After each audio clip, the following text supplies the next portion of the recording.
McConnell was right. World of Warcraft's development team size has just increased significantly. Season 4 has got a release date. We've got drama and developments in Wrath Classic, plus a whole bunch more, because it really has been quite a week for World of Warcraft. One that has seen Blizzard actually make some significant moves. I mean, they hired 100 fucking people for the team. That's a lot of fucking people for the team, man. Let's be honest. Towards the game's long-term future. Actually feels pretty good to be able to say that. So, actually, awesome stuff today. And if you'd like to support the team that makes all this stuff happen, who, in fact, the game team are literally through that wall playing D&D right now, you can check out some of the cool loot that they've made over, of course, on Patreon. That's what they do when they're not doing work on the Pale Beyond. Or the other thing. Which other thing is this? Might be cluing on soon to what the other thing is. What's the other thing? I'm just going to be a bit aloof and mysterious for a little while yet. Maybe 6 to 9 months. Oh, it's not a baby. Okay. Bro, for a second, I actually thought that's what he's about to say. I was like, wait a minute, is he about to have a kid? Before this weird self-promo gets too loopy, let's talk about Spellbreak. Spellbreak? Oh, that's the studio, Blizzard have acquired a whole other studio. Yep, and they've done it explicitly to work in World of Warcraft. Kind of crazy, right? So that actually brings 100 staff to the World of Warcraft development team, and thanks to Matt's tireless breakdown of the Shadowlands credits, a kind of 15 to 20% increase to the core Warcraft development team size. So he's using the math of how many people are in the Shadowlands credits and then thinking, okay, so if you add in that many people onto the team, it would be this percentage more. Okay. So it's like they had about 500 to 600 people and now they're adding in another 100. That's a lot, man. That is a huge fucking amount. I mean, is WoW about to be good again, guys? Bro, is WoW back? This time for sure. Guys, no, this time, listen. This time Blizzard is going to listen. This time they're going to fucking... they're going to hear what the players have to say, and they're going to change things. It's going to be totally different. Okay, guys? They've learned from their mistakes. That 500 is probably a bit out of date anyway, because Blizzard have been expanding the Warcraft team, like they just have been, supposedly beyond their replacement rate. So that's pretty good news. Now, what's even better is the studio they've acquired, Proletariat, are a mix of MMO vets from Turbine. They've also got founding people from Harmonix and Insomniac, but they very much have got an eye toward MMOs, live games, and fantasy. That's good. Well, WoW ticks all those boxes. Now, what's led to this is actually kind of sad. So they made a game called Spellbreak, and it basically just didn't catch on. Now, the game itself is actually There's a lot of games that come out, and they're pretty good, but pretty good isn't good enough. You know, they don't have like that initial like spark that just makes the game pop off for whatever reason. Damn great. It's got an 85 in Steam, highly rated elsewhere. Yeah. 10 million players have actually sort of been through it. But the problem, of course, with a lot of these games is getting people to stick around and actually having a viable business model. To be fair, that's also one of the problems that WoW has. Did any of you guys play this game? Was it good? Yeah, it was good. Okay, all right, that's good. I never did. So the game, Spellbreak, is a fantasy battle royale. Basically imagine like Naraka Bladepoint, but swap the ninjas for wizards. Okay. Matt actually played it yesterday. He reported back that the game is really fun. Great. Now, the problem is that a game like that needs to hit a certain critical mass to be financially stable and to kind of make the continued development make sense. And the thing is, like with games like this, you can't really sell pay to win. Because any PvP game, if you have pay to win in it, most people, unless it's a mobile game, because it's okay in mobile games. But like this wasn't really a mobile game as far as I know. So a lot of people are never going to play it. And that's just what ends up happening, man. It was good at first. The devs constantly made it worse. Yeah, Warcraft Battle Royale. It's just as a beta supporter of Spellbind. BDO's doing fine. It's a PvP game. Yeah, but it's not only a PvP game, right? It's like BDO is a PvP game, but like Fortnite is much more of a PvP game. Sadly for them, it just didn't. So, they know the genre, and they are all people very interested in MMOs who want to make MMOs. I think some murmurings that that's the sort of thing they actually wanted to work towards anyway. But they know the genre, they have a lot of MMO experience in their team. Good. And another nice perk is they're on the east coast of the United States. Now, I know that quite a lot of work can happen on the remote, left. But what this does do is it opens up Blizzard to hiring East Coast talent for Warcraft. Right? Not everyone wants to relocate to California, so that's another great strength. And I guess too many also liberals Blizzard there. Albany, who used to be called Vicarious Visions, they've now got 2 studios on the East Coast. Now, the why for all of this is self-evident, but it is nice to at least hear it in their words. So, per Mike Ybarra, the president of Blizzard, they are putting players at the forefront of everything they do, and they are working hard to both meet and exceed their expectations. Does this fill you with confidence? All right, actually, that's a better question.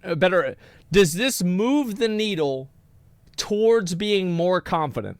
Because I think for me, this does move the needle towards being more confident in the game. Like, this doesn't, you're right, filling you with confidence is like, you know what I mean?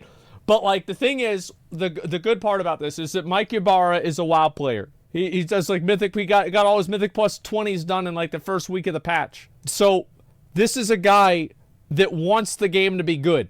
You know, like, so is Ian? Bro, I don't even know. I honestly don't know about that. Ian, and also, by the way, Ian makes really good raids. All of the raids are incredibly, like, meticulously put together in, like, such painstakingly, like, crucial detail.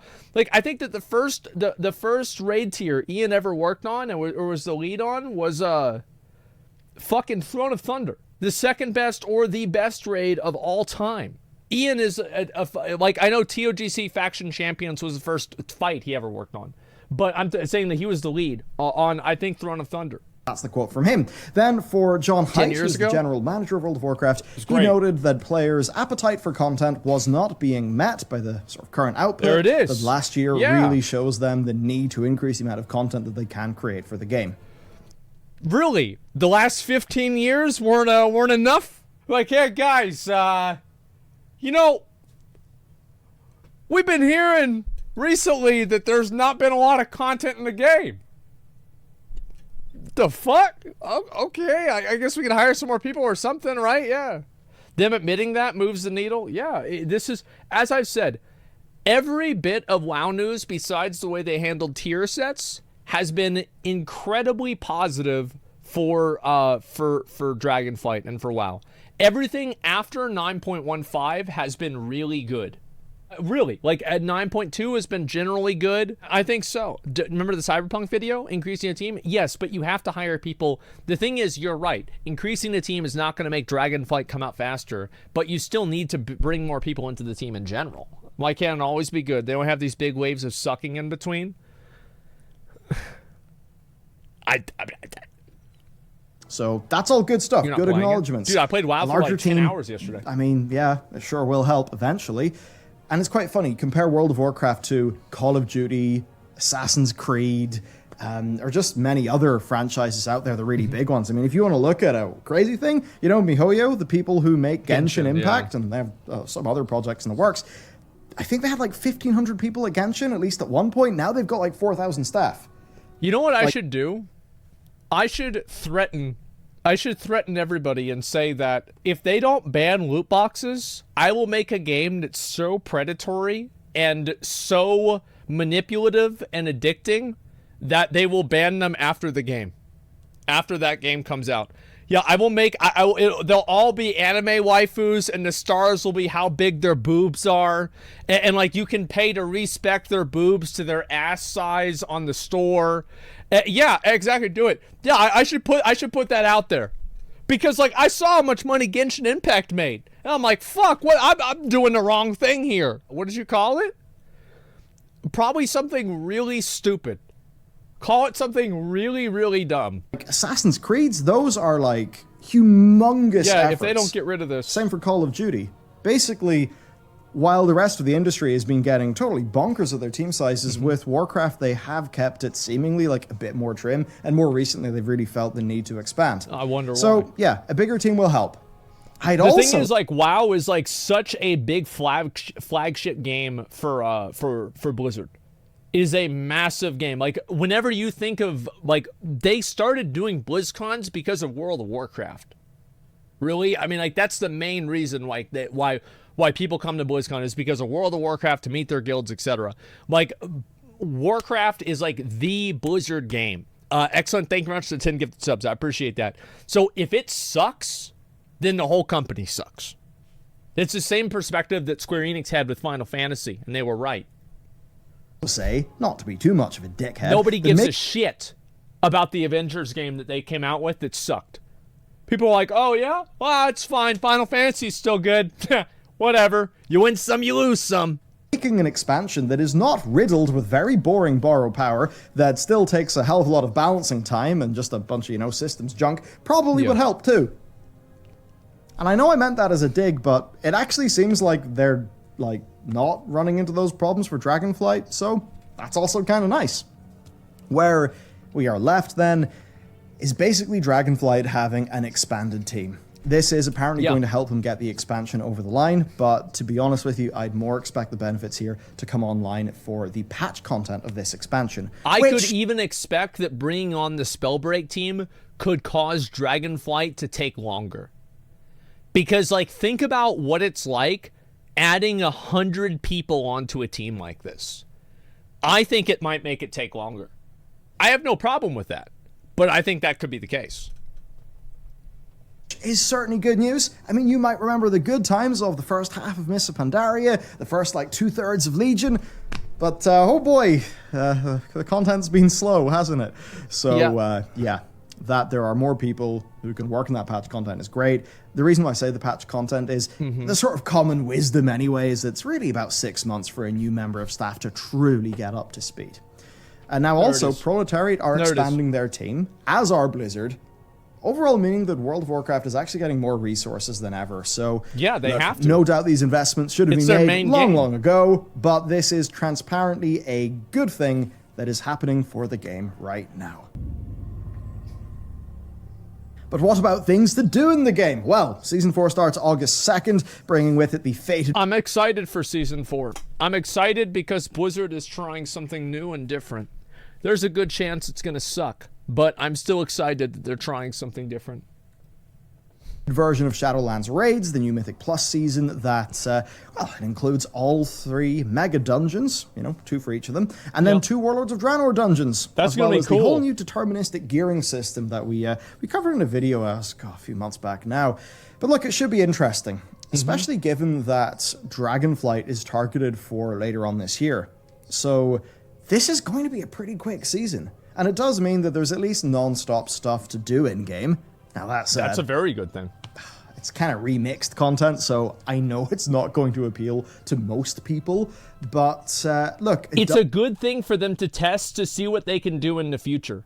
It does have a few really good game design I think that's good. And at least for the slice of the player base who are just interested in that remixed content, it'll be something novel and fresh feeling for them to do.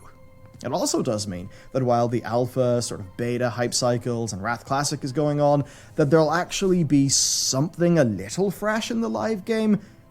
That's kind of rare. Okay, next, some more biz stuff.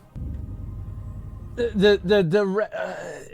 don't know about that. I just want to see them make it to where every raid tier inside of an expansion should be relevant. I think that it's a better progression path to go through each raid consecutively than to just do the same raid on different difficulties. You just do the same Blizzard raid. Are spinning up their marketing machine. Forever. There's a new landing page that's been made for new and returning players. It's called Adventure Calls, and I suppose it's just Blizzard trying to market the game more, trying something new. The landing page has got a brand new trailer that's like one of those ones filmed in a sort of a fantasy tavern set. That's kind of neat. It's also got a bunch of suggested new player guide videos, including the one that we did for the WoW channel, the Warcraft official channel, back in BFA. Wow. So if they still linked that, I guess we're not on the blacklist. Awesome. There's also links. I think that Blizzard is at the point now where what was the movie where it's like, once you've lost everything, you're free to be anything you want to be? Blizzard has, they've lost all sense of integrity. I thought it was either Fight Club or the Shawshank Redemption or something like that. That was Fight Club. But, they've lost any sense of, people being mad that they're, working with some creator everybody is fucking fired from the company. It's a completely different fucking world now. To a new official Swedish yes. Discord for Warcraft, and a very interesting FAQ. So overall, look, this is good to see. There is more effort being put into new blood for the game. I would certainly say now is not the time to join World of Warcraft. You should do that if you're like, if you've somehow wandered on here and you don't play WoW. I mean, first, how the hell did that happen? But second, stop. Don't play the game right now. Play it when Dragonflight comes out, because when you... Yes, that's right. I agree with that. I think you should wait until the pre-patch comes out. The pre-patch for every expansion is always super fun. You get to learn the basics of your class. You get to get excited about the game again. That's what's the best. Level up with a new talent system. It will, well, we assume, feel quite a bit better. But anyway, yeah, they're doing that. Seemingly there's a bit more support for new players via the dedicated Discord server. Primarily for Swedish players, yes, but perhaps that's a prototype for something they want to do in other regions as well. So there you go. Look, cool. It actually just seems that they're putting effort into Warcraft across multiple dimensions, which is totally a good thing. Oh, and also the deal-making dimension, because I sure hope you're subbed to Daddy Jeff. Well, good news, fellow viewers of The Voice. Yeah. After initially leaking it themselves via a Hearthstone post earlier on this week, Blizzard have now officially announced the Prime Gaming Rewards for World of Warcraft. Which this is big good. Like, they're actually adding these helmets back into the game. You used to buy these on the store, and now you can get them from Amazon Prime. Yeah, any primers? There you go. Pose is a new enough thing for us. We're going to be getting the old in-game store helms that were removed a few years back, and placed in So somebody said it was lazy. I think it was Neandra, one of my mods. I agree that it's lazy, but don't you think that it's a positive thing and it's something that looks good? Remember, they're taking something from the store and giving it away for free, effectively. I think that's quite good. No? Listen, guys, I understand that WoW has probably hurt you in many ways. Trust me, it's hurt me and even more. But there are instances of Blizzard actually, we've been abused, Asmon. I understand that. There are instances that do happen, that can occur, in which Blizzard sometimes, maybe, might do something good. Blizzard Archive, which Maybe. of course is located right next to the Disney Vault. The first helm that we're getting is the Jewel of the Fire Lord, and you can actually claim that until July 26th, after which it will, well, go back in the vault, back into the archive. And then the next helm will be claimed, and that helm will be the Hood of Hungering Darkness. Wow. That'll be running from July 27th to August 23rd. Have one of them. And then the final one is the Crown of Eternal Winter, which is available to claim from August 24th to September 20th. There you go. Don't really know if this will make anyone start playing WoW, but I guess it's a thing you can click on and you'll get a helm. Now, some people are a bit disappointed because people, of course, originally purchased these on the store way back in the day, but, yeah, well, so, they won't Shut up, bitch! If you're getting mad about that, shut your fucking mouth. You cry, it's my $15! Yeah, and it wasn't worth shit. That's what you get. Value from this.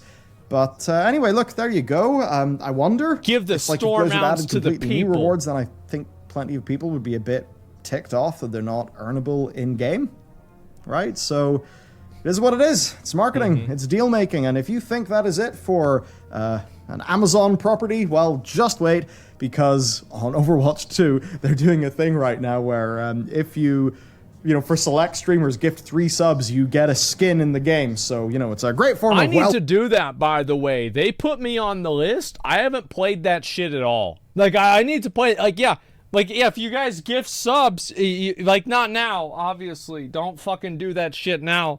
If I play Overwatch, I should. Yeah, I'm on it. No, I told them I wanted to be on it. Like, I like Overwatch 2. I was defending it. I'm like one of the only people that's like, yeah, they shouldn't have called it 2, but like, it's whatever, right? Redistribution from the corporation of Blizzard to, needy up-and-coming streamers like XQC. Thanks for 20 subs. Okay, let's move on. Okay.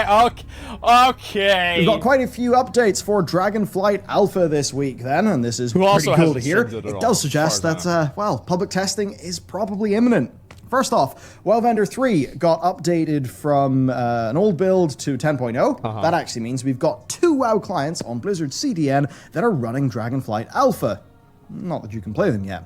Ooh. That's not all, though, because the Dragonflight Tony, internal alpha client called WoWDev actually got a new 10.0 build this week. It's one that's actually slightly newer than the one that is over on WoW Vendor 3. That's right, boys. We're going to be playing Alpha real soon. Basically, well, we don't know 100%. It's Alpha it very time. much does seem that internal testing for Dragonflight is now well underway at Blizzard, with frequent updates happening on a near weekly basis, in addition, of course, to the brand new endpoint.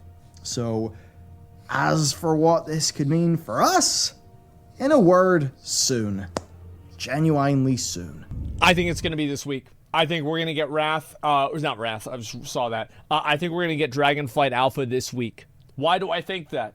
Because somebody said it on Twitter, and I'm like, yeah, maybe. This time for sure. It's Wrath time. Okay, we've got a new beta build. It's one that actually has a new invite wave that, well, I got into, so that's kind of nice. Now, this build actually brings us up to level 80, but it does bring with it 2 controversies. First, the Wrath Pass, and second, the quest tracking thing. Okay. Nobody, like, here's the thing. I see thanks for the 100 gifted subs. God fucking damn. Y'all need to calm down. Thank you. I appreciate that. Holy shit. Thank you very much. Number one, I don't think anybody gives a fuck about the level boost, because if you did, you already quit in BC. So, and also with the quest tracker, literally nobody cares about the quest tracker. If they add it, great. If they don't, okay. Like, is there anybody here that legitimately cares about the quest tracker? Who gives a fuck? You just download an add-on. I used Carbonite Quest for Wrath leveling. The build has contained a new character service info database entry called Wrath Pass. So, yes, Wrath Classic is going to be getting its own version of the Dark Portal Pass. What a surprise. Yeah. It seems this one takes you to level 70, which is somewhat interesting. The previous one took you to level 58. And that's interesting because level 68 is actually when you can start Northrend. True. But there you go. What a surprise. Certainly this is kind of going to be a way for them to just, make some money off players who want the service, undercut the power leveling stuff, and, make a pretty penny off all those botters who boost characters up. Sweet. I think that the thing is that at this point, if somebody is mad about the boost, who gives a fuck? Like, guys, I just want to do the raids. I just want to do the raids again. Like, everything else, I don't give a fuck about, like, the leveling. I don't care. I did the leveling. I don't give a fuck about really, like, anything else besides. I just want to do the raids and be done with it. That's it. It's all an argument. Yeah, that's it. Ignoring things like this is what got us Diablo Immortal.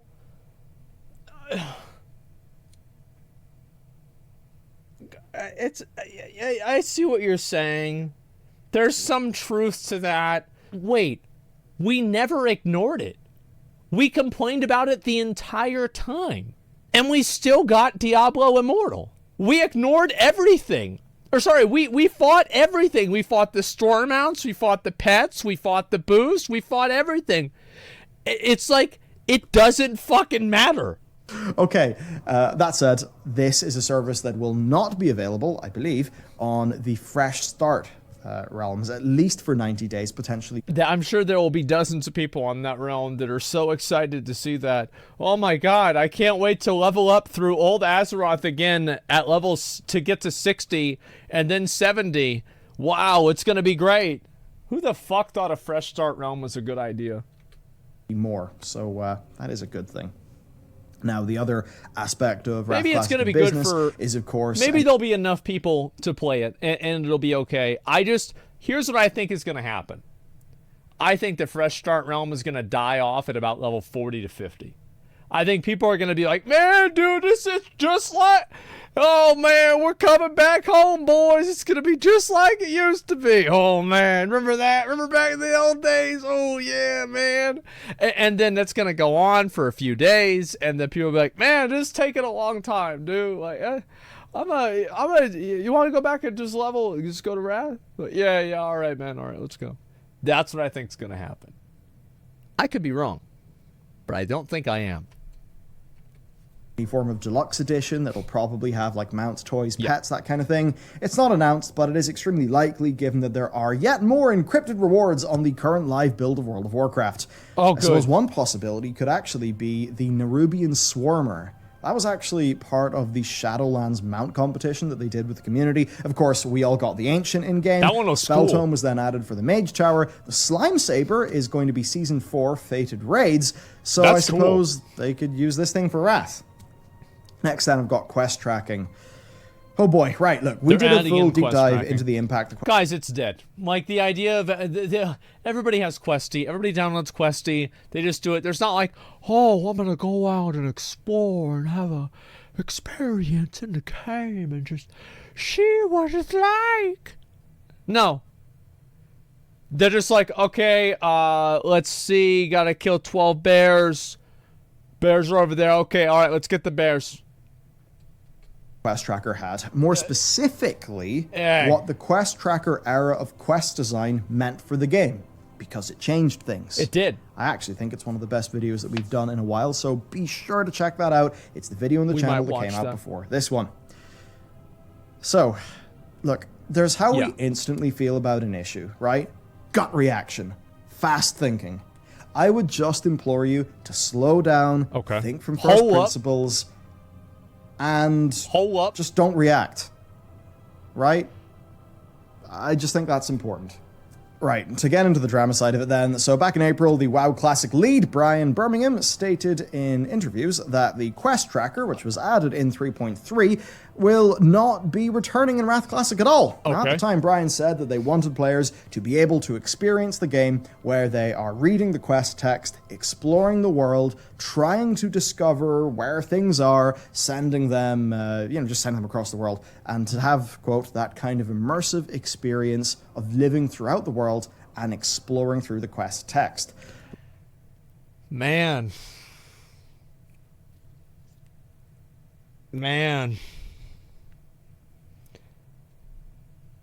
That's not going to happen.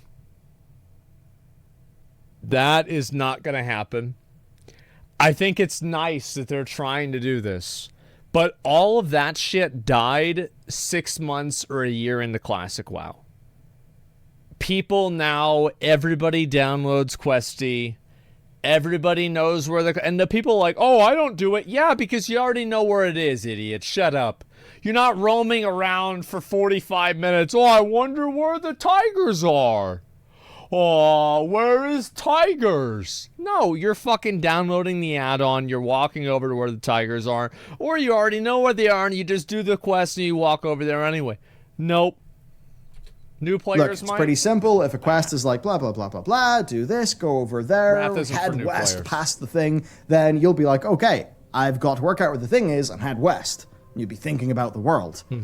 That, almost by default, causes more immersion. The thing is, in a world where like it's all thoughtbot and add-ons, you don't do any of that thinking, which kind of does subtly change, but in a very significant way, how you actually process the experience of World of Warcraft. So they did not want full-blown quest tracking to be pushed into players' faces, that's a quote, by the default UI experience. Then disable the add-ons.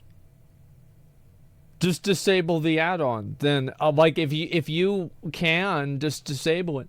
Like, I would be fine. Here's the thing. Like, I don't care about this issue at all. I know by heart every single quest in Wrath of the Lich King. If they tell me to go somewhere, I will go over there immediately, and I know exactly where to go and what to do. So I've done the quest many times. I leveled through Wrath whenever it was out 8 times. Yeah, it's no big deal. Show it. I will whenever the game comes out. Yeah, I will. You don't remember what you had yesterday for lunch? Yeah, because I didn't have lunch. I made a steak for dinner. No lunch. I ate a Reese's peanut butter cup. Instead, that they wanted players to experience leveling in Wrath the same way that it was at the launch of Wrath.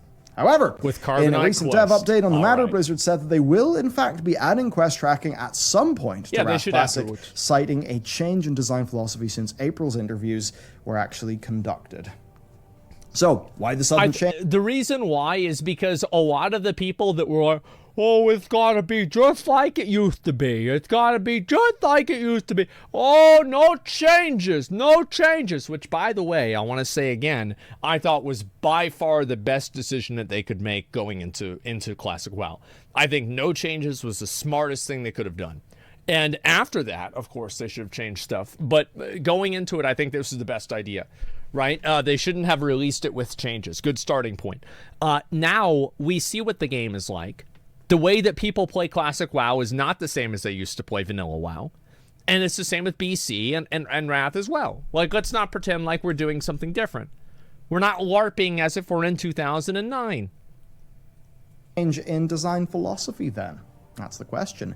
Did the very loud masses online end up forcing their hand? Did they legitimately change their view? Does this change contradict the strict foundational pillars to Wrath Classic's sort of some changes policy that they outlined last week? Yep. Who knows? Either way, I just want to leave you with something. It is something we really talk about properly at the end of yesterday, or the previous video on the channel. What is this?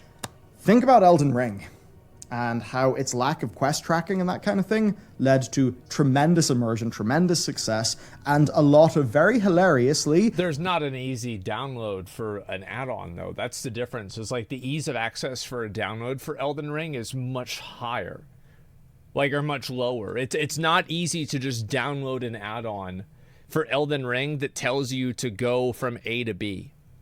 The reason why add-ons, like the reason why quest tracking in WoW is like not that big of a deal is because add-ons are a joke to download in WoW. The wiki, yeah, but like don't pretend like the wiki isn't 1,000 times harder than having actual quest tracking. Like actual quest tracking is way fucking easier than looking something up and then tabbing back and forth. I'll be right back. I had to take a piss. You think you do, but you don't. I've heard that style before. Horizon Forbidden West developers being completely dunked on across the internet because they didn't seem to understand why streamlining cognition out of a game is bad. The internet.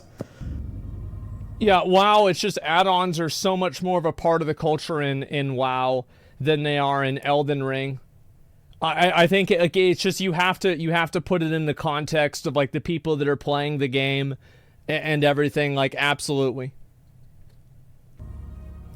And now time for a special insert recording because just after I finished recording yesterday, 9.2.7, I believe, went onto the PTR, right? This is almost certainly the patch that will come out along with Season 4. Amazing. And it's got 2 updates. I think, they're interesting. First, there's a new chat channel that is for the advertisement of basically trade services. So Boosty Boy chat channel. Okay. I mean, they're not going to get rid... The thing is, like, they're just not going to get rid of boosting. Like, they can't... It's like, impossible to get rid of boosting. Like, every game... Like, there's no game that bans boosting. Like, you can get boosted in Final Fantasy, you can get boosted in New World, you can get boosted in Lost Ark. Yeah, I mean, it's... Every game is the same here. Right? And then the other thing is they are making the commodities market on the auction house be regional. Okay? So that means I wish like the entire auction house was regional. The entire fucking thing. I'm sick of having to go to 75 different servers to buy a pair of boots that got taken out of the game. Make the entire thing's region-wide. I'd love that. selling a BOE, that's going to be on your realm's AH. Unfortunate. But for commodities like, you know, cloth or those are going to be region-wide. And I think interesting implications. On the topic of the boosting services thing, clearly Blizzard just want to have a bucket that all that shit can go into. Yeah. Right? I think they want that. They don't like the trade channel being just completely polluted by advertising all the time. Maybe they try to cut that down a little bit. It just reminds me of like Kel'Thuzad back in Mists of Pandaria. The only thing that you would ever see in the trade chat channel is a link of the Phoenix that you would get from challenge modes, and it would say gold, and then it would be followed by Chinese letters, some numbers, and a website. That was the entire thing. Like, it would just go up and down. Like, all these fucking... Remember that shit? Just like non-stop. It was like 4 in the morning, 4 in the afternoon. It didn't fucking matter. Previous changes regarding boosting, That obviously didn't end up working that great in the fullness of time, so now they're trying something else. It's the kind of thing, they're not going to outright ban that, right? They're just not going to do that. Boosting is not bad. The WoW token is bad, and it made boosting worse. I don't think boosting is fundamentally bad. I like the RP of a rich, fat, lazy goblin being literally carried through the raid by hardworking adventurers, paying them in gold coins. I like that RP. But instead, what they want to try and do is make sure that it's +1. contained, that it happens in its sort of dedicated place. And that means that if you don't want to see all that spam, you should be able to just opt out of that chat channel or just not show it. And you won't have to see that stuff. Of course, there's the topic of enforcement. Will the regular trade channel still be full of advertising? Absolutely not, because every single fucking person hates the boosting. It's fucking annoying, and everybody is going to report them. No, absolutely not. They will 100% be gone. I mean, probably, unless they actually do something there. That's the truth. So, a bit of an interesting one. And then for the auction house thing, I've certainly seen a lot of the gold makers are not particularly happy about this. There's a few different reasons. A lot of gold makers actually like to go on low to medium servers because the economy... We love monopolies. Oh, Blizzard's getting rid of our monopolies. But I have all this stuff on the side. I'm making a bunch of money. Like, yeah, no shit, it's bad for you. Go fuck yourself. Economies just get so, like, competitive and, like, I mean, with all the cancel scanning and stuff on big realms, that it just kind of gets annoying for them. What this should mean for the average player, though, is more stable commodity pricing and availability with it just won't be possible for a single player to completely corner the market because it'll be, say, all the ore of every server is on one auction house, right? So, I mean, you need the most insane amount of gold to corner that market. It would be a lot. I guess that's what they're trying to do. This could be a relatively nice thing, actually. As I said, anything that is server specific is simply, if it is anything more than a technological limitation, it is something that makes the game worse in my mind. Majority of players. Now, of course, you know, a stabilizing of commodity prices, that will have an impact on all the things that come forth from those commodities. So it'll be interesting to see what that does to prices. Certainly, it's going to change up the kind of texture of the World of Warcraft. Bro, he says you're wrong about the monopoly thing. You can't sell your shit if you don't spend the entire day at the auction house. They will undercut you immediately. Really? Then why does that not happen with the Lost Art commodity market? Oh, that's right, because it doesn't happen. Like, you already have a use case of people behaving that way. Phaons?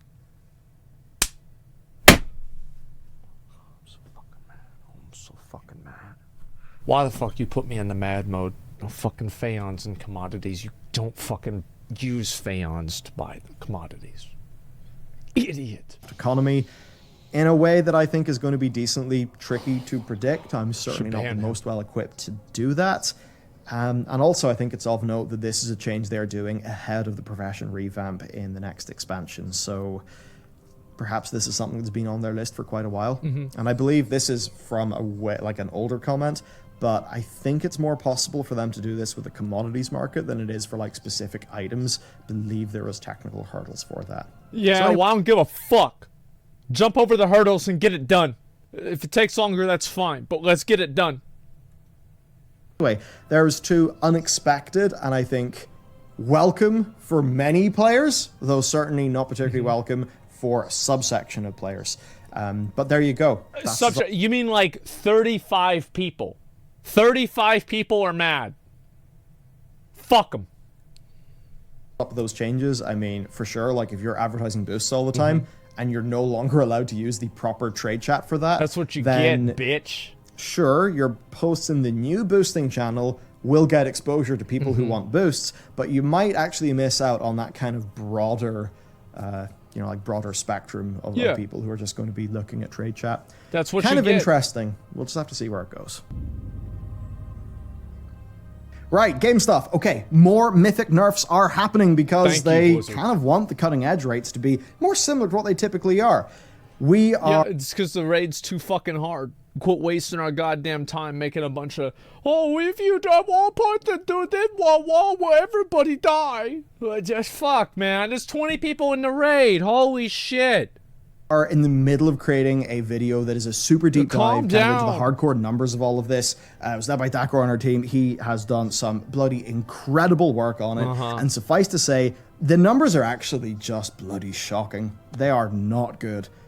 I can totally see why Blizzard have been doing all of these nerfs, and it does raise a significant set of fascinating questions. I'd say almost about the impact that some aspects of maybe the Race to World First have kind of... But I should bring Bellular on the show and talk about this, because, like, I think that we need to have a round table or something where it's like we bring somebody like THD, we bring Max on, Bellular, maybe a couple of other people, and just, like, really have an honest conversation of, like, what the role of raid should be in the game. Because, like... honestly, I think it's such a huge problem. It is such a huge fucking problem. Like, I think Max in general, like, sees a lot of the same points I do. THD, he comes at it from a different perspective. I like that. And like, yeah, it's to me, that's not a big deal. Like, I like talking to people about stuff. Bring McCon, Scripe. Yeah, no, 100% Scripe. I'd love to have him on. That'd be good. Kind of had. Right? Because if Blizzard have got to balance for a team that have done 2 weeks of split runs and I guess got all the legendary powers and stuff, the double Legos, then it's like, man, I don't know. Anyway, it's quite a thing. We're working the video. It'll come out in a bit. Kind of liked the old mechanics of, like, the ICC buff where, like, you... Like, remember, like, every time when it went from, like, 15 to 20%, everybody would come in and be like, oh my god, look at my health! I got more health! Like, it's 20% now! Wow, look at that! Yeah, and then, like, somebody goes in, turns off the buff, and the raid falls apart. Okay, other in-game things, then. There has been a bit of a controversy this week. I know, a surprising thing in the WoW community. That's what we did. Regarding the announced Destro Warlock nerfs. Yeah. Because on the one hand, this spec definitely needed to be nerfed. It had an insane amount of AoE pump in Mythic Plus. Oh, what do you mean? Oh, what do you mean Destro was overpowered? Oh, I don't know about that, guys. Where is it? Where's it? Are you guys sure that Destro's overpowered? Oh. I mean... Maybe it's just that people that play Warlock are really good at the game. That's all. It's just that they're really good at the game. Obviously. Oh, rating is to Mythic Plus as well. Yeah, true. Us, right? But the problem is that ship sailed months ago, you know, when it should have been nerfed. Yeah. Nothing was changed, though. And only now, around 4 months into the tier, has Blizzard finally decided to do something about it. This is basically what happens. It's been broken the whole patch. Frequent class tuning does not occur throughout a patch. You end up with huge swaths of changes coming out of nowhere in a way that basically nobody expected. And that can be tricky when it comes into player investment, right? Yeah. So thankfully, Blizzard have actually right. decided to delay these nerfs until Season 4. That was smart. I actually think that Blizzard made, again, like, I think Blizzard made a good call here. They listened to what the players said. It would be weird to nerf shit right before the patch. Like, just wait for the patch and nerf it then. That's a good idea. It's another Blizzard W. This is something that the community, at the very least at the high end, does mostly agree on. Now, while these changes will, of course, impact everyone, it would have disproportionately affected teams in the MDI and also players who are progressing bosses or pushing the highest keys on live servers. And I think Blizzard basically just didn't want to do a rug pull on them. Yeah, it sucks to rug pull people at the end of the season. Really, like it's a month, man. Who gives a fuck? Right? I mean, since Blizzard didn't actually care to gradually tune Destro locks into a reasonable place over the course of this patch, I think it does make sense to delay them into Season 4 now. It's just, if you let it run for so long, then that's the conditions, that's the rules of the game. You can't go changing them towards the very end. I agree. I thought this was the case with Warriors. Like, because they were overpowered in Vanilla, they're overpowered in Burning Crusade, they're broken in Wrath, It's like, I thought it was kind of fucked up what they did in Cata. They changed it. Like, that was really, like, because it's just like, because it's been like this for such a long time. Do we really need to change it? Like, I mean, everybody was it was fine, right? They're OP and TBC? Oh, they're OP and TBC. Oh, no, they're not. They're not OP and TBC. Oh, look at this. Oh, wow. Look at the highest fucking parse that you can get is with the Fury Warrior. You see that little dot right there? That means that Warlocks suck. If you don't want Destro to be OP, then you've got to tune your shit early when it's a developing story. That's right. Now, there's also been a bunch of actual class tuning this week, too, with some nice buffs to Guardian Druids, Vengeance Demon Hunters, and also to Affliction Warlocks, so that's pretty nice. Blizzard have said that they've noticed that both Guardian and Vengeance are falling behind the pack in terms of the amount of damage they do, particularly in single-target situations, so basically the buffs are aiming to fix that while not unduly impacting AoE. Yeah. They've also fixed a very frustrating bug that was causing Hunter's Autoshot to be cast when targeting Sepulchre bosses with the left mouse button after being rezzed. So yes, you've heard it here, Hunter pulls are always Blizzard's fault. Yep. Get that into your head, raid leaders. And of course, there's some more. I remember they nerfed there was the Kel'Thuzad or some bug in Kel'Thuzad, and I got hit by something I shouldn't have got hit by, and it was actually a bug in the game. Blizzard fixed it. After apparently many weeks of being top right priority for right? the QA teams, now all of the Halandras visual bugs have been resolved. And to mark the occasion, Blizzard have put together a lengthy blue post detailing their progress. Basically just explaining what the causes were and why it took them so long. And that's actually really awesome. It's really great to see, and it's interesting. I mean, if something like this has happened, yeah, it's a situation, but to actually get the peek behind the curtain, that's the special thing. That's cool. So the reason why is apparently because they found it extremely hard to replicate the bugs under the same conditions that they were being reported. Okay. However, within the last week, a sole engineer in the team was able to do what nobody else could. Reliably reproduce the visual bugs.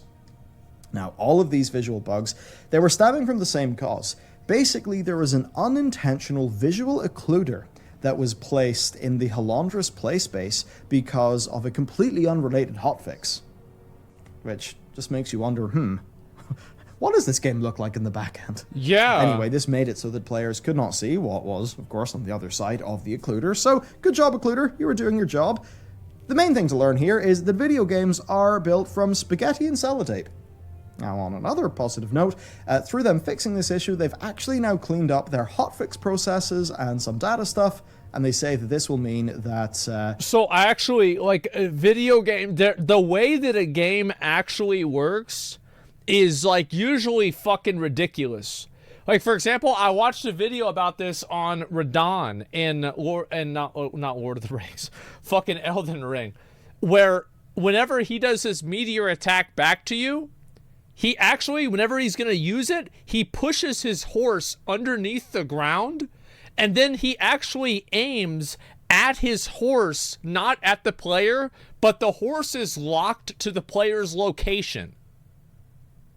The Zuli the Witch? Yeah, I watch all of their videos. I've been watching them for 6 months or something. So yeah, it's like, how would you ever fucking know that? And it's like the player would never get this, but that's what it was. Similar issue won't happen again. So, great to see.